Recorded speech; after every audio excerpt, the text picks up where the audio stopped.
రాష్ట్రంలో MLA quota MLC అభ్యర్థుల ఎంపిక కోసం కాంగ్రెస్ కోర్ కమిటీ ఈ నెల 9న ఢిల్లీలో సమావేశం కానుంది. కోర్ కమిటీ సభ్యులైన సీఎం రేవంత్ రెడ్డి, రాష్ట్ర వ్యవహారాల ఇన్ఛార్జి మీనాక్షి నటరాజన్, పీసీసీ అధ్యక్షుడు మహేష్ కుమార్ గౌడ్, ఉప ముఖ్యమంత్రి భట్టి విక్రమార్క, మంత్రి ఉత్తమ్ భేటీకి హాజరు కానున్నారు. నామినేషన్ల గడువు ఈ నెల 10న ముగియనుండగా ఆలోపు అభ్యర్థుల ప్రకటన, నామినేషన్ల దాఖలు ప్రక్రియ పూర్తి కావాల్సి ఉంది.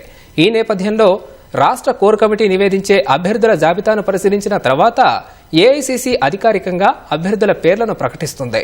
5 ఎమ్మెల్సీలకు ఈ నెలాఖరుతో గడువు ముగియనుంది. ఎమ్మెల్యేల సంఖ్య ఆధారంగా బీఆర్ఎస్కు 1, కాంగ్రెస్కు 4 దక్కే అవకాశం ఉంది. అయితే పొత్తులో భాగంగా 1 తమకు ఇవ్వాలని సిపిఐ కోరుతోందని పీసీసీ అధ్యక్షుడు మహేష్ గౌడ్ చెప్పారు. ఈ అంశంపై ఏఐసీసీ నిర్ణయం తీసుకుంటుందన్నారు. ఇప్పటికే ఎమ్మెల్సీ పదవులను ఆశిస్తున్న వారి జాబితాను మీనాక్షి నటరాజన్కు అందజేసినట్లు వివరించారు. చాలా మంది ఎమ్మెల్సీల కోసం ఆశావాలు అడుగుతా ఉన్నారు. సో అంతిమ నిర్ణయం ఏఐసీసీ తీసుకుంటది. ఎవరెవరైతే ఆశిస్తా ఉన్నారో, ఎవరెవరైతే అప్లికేషన్ పెట్టుకున్నారో వాళ్ళ చిట్టా అంతా కూడా మీనాక్షి నటరాజన్కు ఇవ్వడం జరిగింది. దానిలో ఎవరు సీనియరు, ప్రాంతము, కులము, మతము ఇవన్నీ కూడా సమీకరణలు చూసిన తర్వాత తుది జాబితా నేను అనుకోవడం 9 నాడు